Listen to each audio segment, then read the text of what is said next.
Hello everyone, I'm Lokiya Sakthi. Now let us revise Essay 402, Audit Considerations Relating to an Entity Using a Service Organization.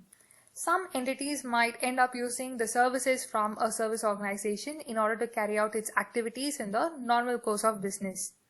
In such cases, when the auditor is performing his audit procedures, he needs to give some special considerations to those kinds of services.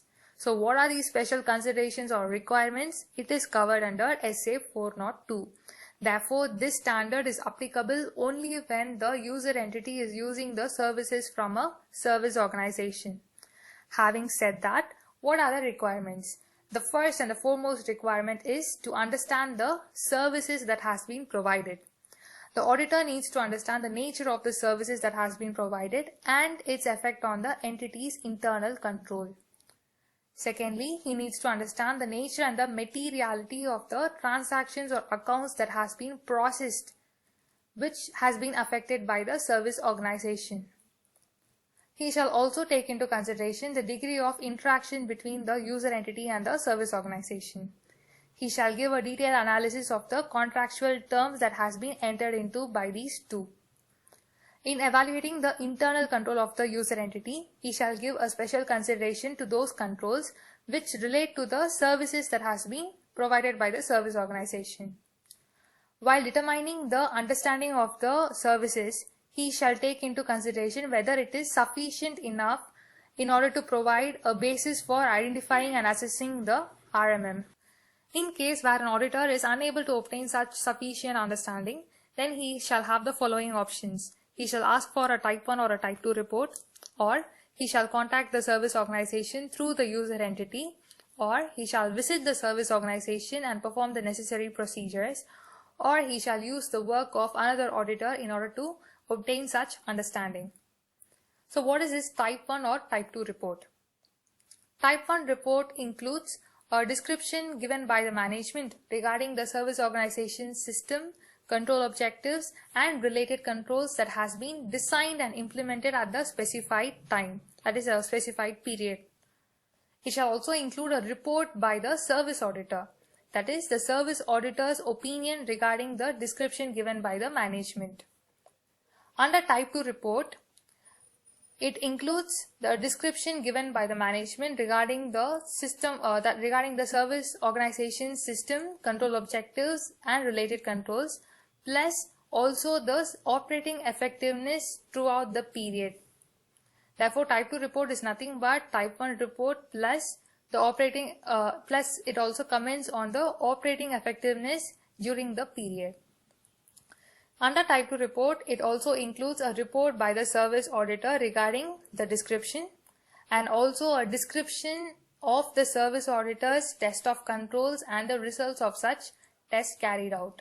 If you put it in short, type 1 report deals only with the description and design of the controls, whereas type 2 report deals with the description, design and the operating effectiveness of the controls. When asked for such reports, the auditor needs to evaluate the description whether it is up to date or it is for the specified period as asked for. He shall also check for the sufficiency and appropriateness of the reports given. The second requirement is responding to the assessed RMM. Essay 330 specifically deals with auditor's responses to assessed RMM. So taking that into consideration, the auditor shall determine the sufficiency and appropriateness of the audit evidence. He shall perform further audit procedures where he finds necessary. In case where the auditor's risk assessment includes an expectation that whether the controls at the service organizations are operating effectively or not, then the auditor shall perform test of controls.